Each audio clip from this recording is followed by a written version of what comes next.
Hello student, आज हम कक्षा 9 सामाजिक विज्ञान के अंतर्गत इतिहास वाले खंड में से रूस की क्रांति,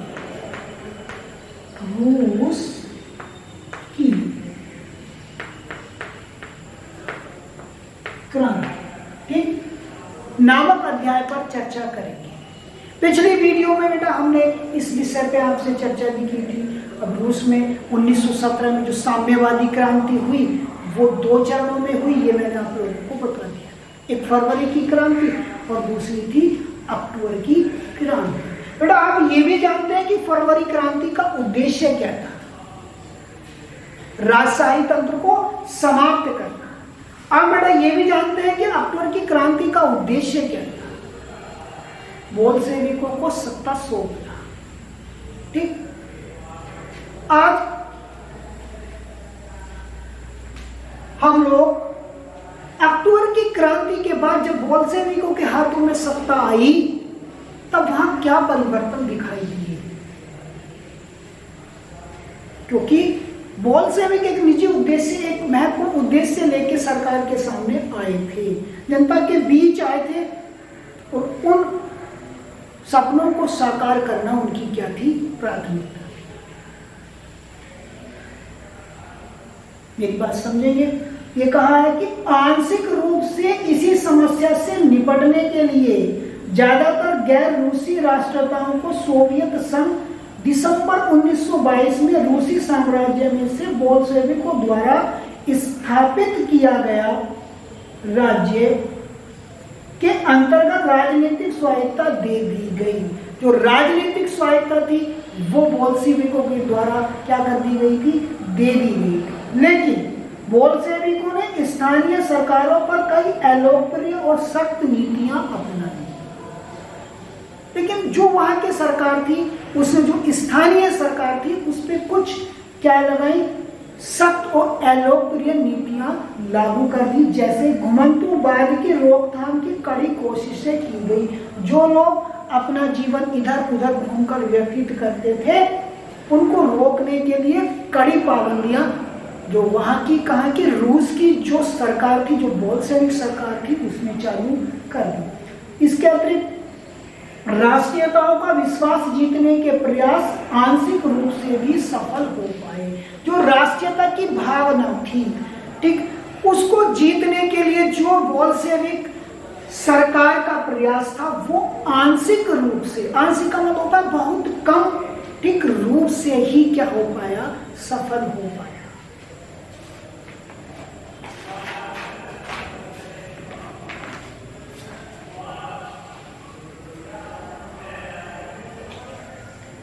समाजवादी समाज का निर्माण, क्योंकि रूस में जो बोल्शेविक शासन में आए थे उनका जनता से कहना था कि हम एक समाजवादी, समाजवादी का मतलब होता है समाज के हर वर्ग का नियंत्रण या अधिकार।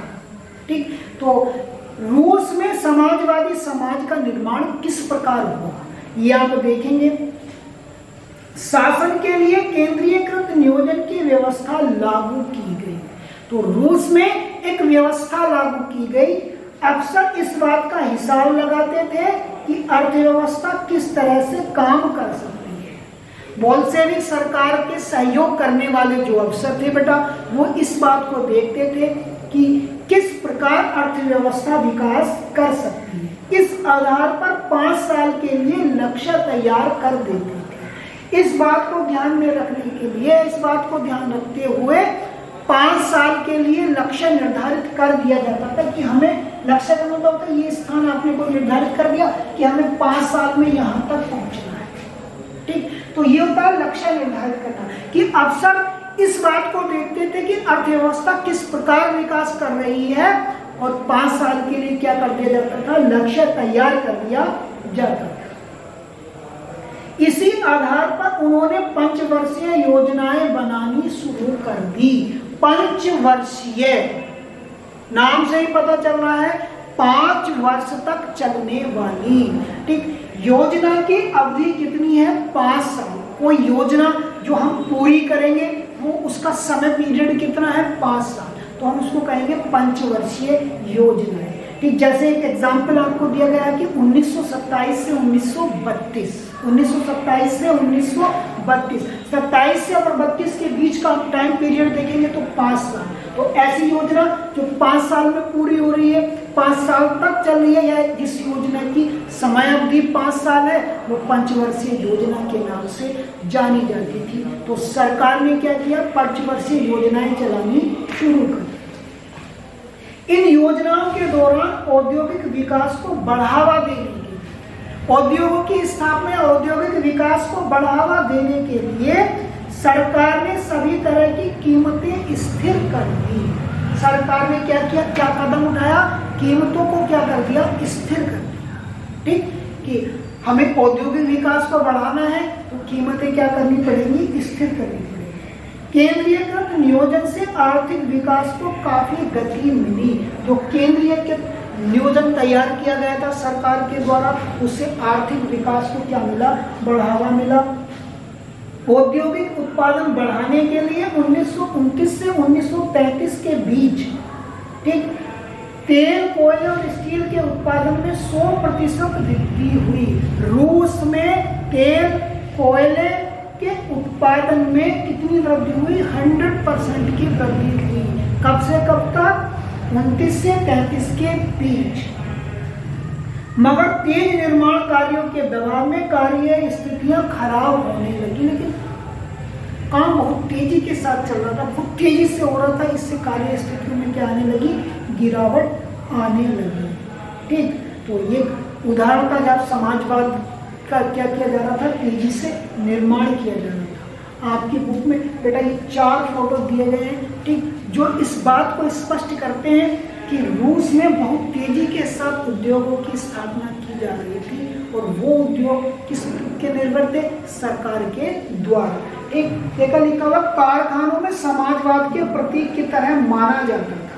पहला जो चित्र है, ठीक, वो दिखा रहा है कि कारखानों को समाजवाद के प्रतीक की तरह माना जाता था।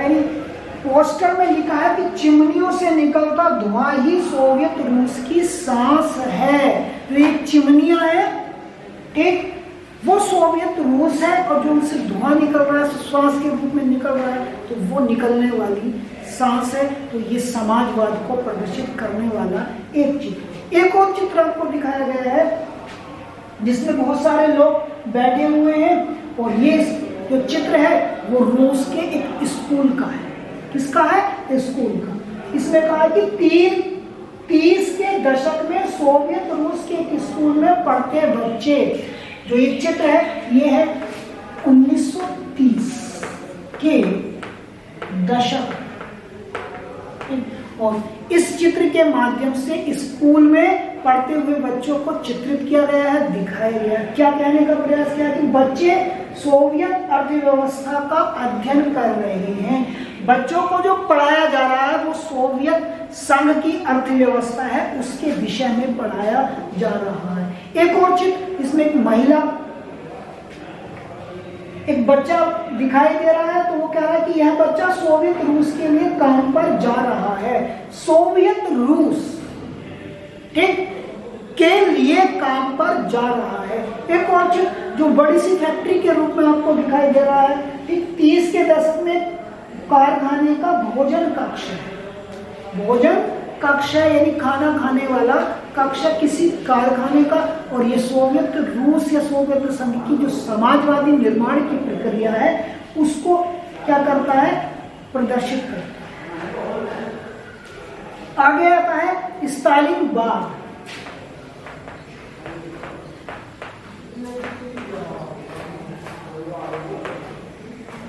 स्टालिन बाग और सामूहिकीकरण।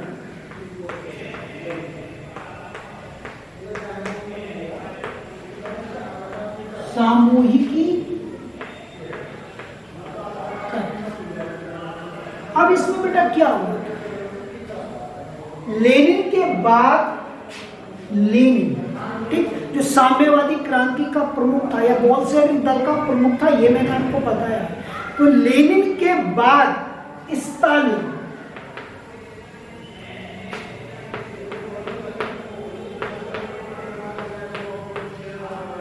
रूस सत्ता में स्थापित हुआ। ऐसा मान लीजिए स्टालिन के हाथों में रूस की सत्ता आ गई, ठीक। तो उसने उस समय रूस में बढ़ती हुई अनाज की मांग को ध्यान में रखते हुए एक नियम बनाया, एक सामूहिकीकरण की योजना बनाई, ठीक। और इसी को हम स्टालिनवाद और सामूहिकीकरण के नाम से जानते हैं। ये सामूहिकीकरण कृषि की एक प्रणाली है। कृषि की एक प्रणाली का नाम है सामूहिकीकरण। सामूहिक से बनी है। सामूहिक का मतलब होता है समूह, और समूह का मतलब आप जान रहे हैं जहां एक से ज्यादा व्यक्ति होंगे, ठीक। तो वहां जो छोटे छोटे खेतों के आकार थे, सरकार ने कहा कि रूस में खेतों का आकार बहुत छोटा है, ठीक। और इस पे समाज के हर वर्ग का नियंत्रण होना चाहिए। तो जो बड़े बड़े जमींदार थे उनकी खेती किसको वितरित कर दी गई? किसानों को वितरित कर दी गई। उसके बाद वहां पे अनाज में वृद्धि करने के लिए ये नई प्रणाली लागू की गई। सरकार क्या करती थी सामूहिकीकरण में? मैं आपको बताता हूँ। सरकार कुछ लोगों को इकट्ठा करती थी, ठीक। वो लोग अपनी जमीन पर क्या करते थे? सरकार द्वारा निर्धारित, सरकार उसकी कीमत तय कर देती थी और लक्ष्य रख देती थी कि आपको किसी फसल का इतने प्रतिशत उत्पादन करना है। वो लोग सब आपस में मिलकर क्या करते थे? उतनी उस फसल का उत्पादन करते थे जो सीमा जो निर्धारित की गई थी सरकार के द्वारा। अब आपको करना कुछ नहीं था, आपने जो फसल उत्पादन की और जितनी सीमा सरकार ने निर्धारित की थी, सरकार उसका मूल्य घोषित कर देती थी और उतनी कीमत पर उस वस्तुओं को, उनकी क्वांटिटी जितनी निर्धारित की गई थी वो सरकार खरीद लेती थी। आपको फसल बेचने की कोई क्या नहीं थी, चिंता नहीं थी कि अधिक उत्पादन हो जाएगा तो हम फसलों को किस प्रकार वितरित करेंगे। तो सरकार क्या करती थी? उसको खरीद लेती थी और उससे अतिरिक्त यदि उत्पादन होता था तो वो उस संस्था के बीच, उन लोगों के बीच बांट दिया जाता था। ये थी सामूहिकीकरण या एक प्रकार की कृषि की प्रणाली। तो रूस में इसकी शुरुआत की गई थी, लेकिन जब रूस का विघटन हो गया तो इसमें बहुत सुधार किए गए और आज ये अपनी प्राचीन जो तरीका है उससे क्या है, अलग है।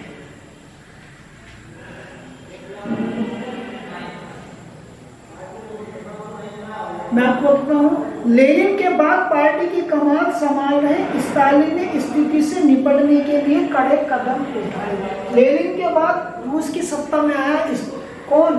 स्टालिन, ठीक। और वहां पर अनाज की क्या थी? कमी थी। तो उसने स्थिति को सुधारने के लिए कुछ कदम उठाए। उन्हें लगता था कि अमीर किसान और व्यापारी कीमत बढ़ने की उम्मीद में अनाज नहीं बेच रहे हैं। स्टालिन को यह लग रहा था कि यहाँ पर जो अनाज की कमी है उसका कारण बड़े किसान और व्यापारी है। बड़े किसान और व्यापारी है, वो अपनी फसल को क्या कर रहे हैं? स्टॉक किए हुए, रोके हुए हैं। क्यों? क्योंकि उन्हें ये आशा है कि आने वाले समय में इनके दाम बढ़ जाएंगे, इसलिए इन फसलों को वो बाजार में नहीं बेच रहे हैं। तब सरकार ने क्या किया? स्थिति पर काबू पाने के लिए सट्टेबाजी पर अंकुश लगाना और व्यापारियों के पास जमा अनाज को जब्त करना जरूरी था, ठीक। यदि सरकार ने सोचा कि इस स्थिति से निपटना है तो हमें सट्टेबाजी को समाप्त करना है और दूसरे ऐसे किसानों पर अंकुश लगाना है जो क्या किए हुए हैं? स्टॉक किए हुए हैं। 1928 में पार्टी के सदस्यों ने अनाज उत्पादक इलाकों का दौरा किया और उन्होंने किसानों से जबरन अनाज खरीदा, ठीक। और कुलकों के ठिकानों पर छापे मारे। कुलकों का मतलब होता है बड़े किसान। रूस में बड़े किसानों को उस समय कुलकों के नाम से जाना जाता था। तो जो बोल्शेविक पार्टी से जुड़े हुए लोग थे उन्होंने उन स्थानों का दौरा किया जहां पे अनाज उत्पादन किया जाता था और ऐसे लोगों ने, बड़े किसानों जिनको कुल्लकों कहा जाता था, उनके गोदामों पर, उनके घरों पर या उनके अनाज भंडारों पर उन्होंने क्या मारे थे? छापे मारे।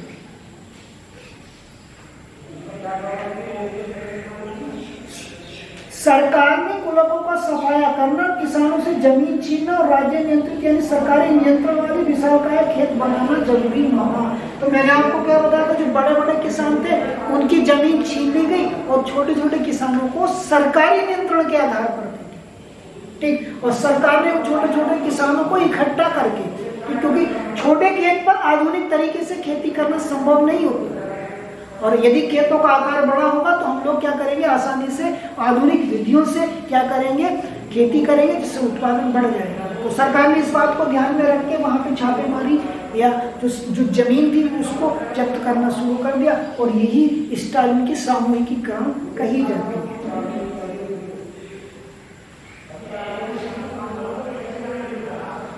एक एग्जाम्पल आपको दिया गया है कि सामूहिकीकरण के बावजूद उत्पादन में नाटकीय वृद्धि नहीं हुई। सरकार को जो आशा थी कि सामूहिकीकरण करने से बहुत बड़े पैमाने पर उत्पादन होगा और उससे रूस में अनाज की जो कमी है वो समाप्त हो जाएगी, लेकिन ऐसा कुछ देखने के लिए नहीं मिला। एक एग्जाम्पल आपकी बुक में दिया गया है, उससे आप समझेंगे। बल्कि 1930 और 35 की खराब फसल के बाद तो सोवियत इतिहास का सबसे बड़ा अकाल पड़ा, ठीक। और वहां 40 लाख से ज्यादा लोग मारे गए, ठीक। उस समय रूस में एक भीषण अकाल पड़ा जिसमें लगभग 40 लाख लोगों की क्या हुई थी? मृत्यु हुई थी। तो जो ये स्टालिन का सामूहिकीकरण था, उससे कोई विशेष लाभ देखने को रूस में नहीं मिला। जो ये कृषि प्रणाली अपनाई गई थी उससे बेहतर उत्पादन होने की संभावना थी, लेकिन ऐसा देखने को नहीं मिला। अब दो स्रोत बेटा आपके दिए गए हैं। एक स्रोत है वो सामूहिकीकरण के पक्ष में है, और एक स्रोत सामूहिकीकरण के पक्ष में नहीं है। रूसी क्रांति और सोवियत संघ का वैश्विक प्रभाव। अब रूसी क्रांति पर वैश्विक प्रभाव क्या पड़ा, क्या असर वहां पर जो रूसी क्रांति हुई थी 1917 में देखने को मिली। बोल्शेविकों ने जिस तरह सत्ता पर कब्जा किया था और जिस तरह उन्होंने शासन चलाया, उसके बारे में यूरोप में समाजवादी पार्टियां बहुत सहमत नहीं थी। जिस तरह से बोल्शेविक रूस के शासन में आए, रूस की सत्ता में आए, और जिस तरह से उन्होंने अपनी शासन प्रक्रिया को आगे बढ़ाया, यानी सरकार चलाई, ठीक, उससे समाजवादी पार्टी बहुत सहमत नहीं थी। जो लोग सही मूल्यों में समाजवाद की स्थापना करना चाहते थे, वो इस बोल्शेविक सरकार के कार्य करने के ढंग से सहमत नहीं थे, ये इसमें बताया गया है। लेकिन मेहनत कशों के राज्य की स्थापना की संभावना ने दुनिया भर के लोगों में एक नई उम्मीद जगा दी थी। जो मेहनत करके समाजवाद का निर्माण करना चाहते हैं, उन लोगों के बीच एक नई आशा की शुरुआत इस रूस की बोल्शेविक जो वहां पे सरकार बनी थी उससे होने लगी थी, कि यदि कोई कमी ठीक रह गई है तो हम आगे भविष्य में इसमें सुधार करेंगे। अब बहुत सारे देशों ने कम्युनिस्ट पार्टी का गठन किया, जैसे इंग्लैंड में communist party of great Britain की स्थापना की गई। अब रूस की इस पहल को देखते हुए, अब रूस में जो समाजवादी सरकार की स्थापना हो चुकी थी, तो इसको देखते हुए दुनिया के अनेक देशों में कम्युनिस्ट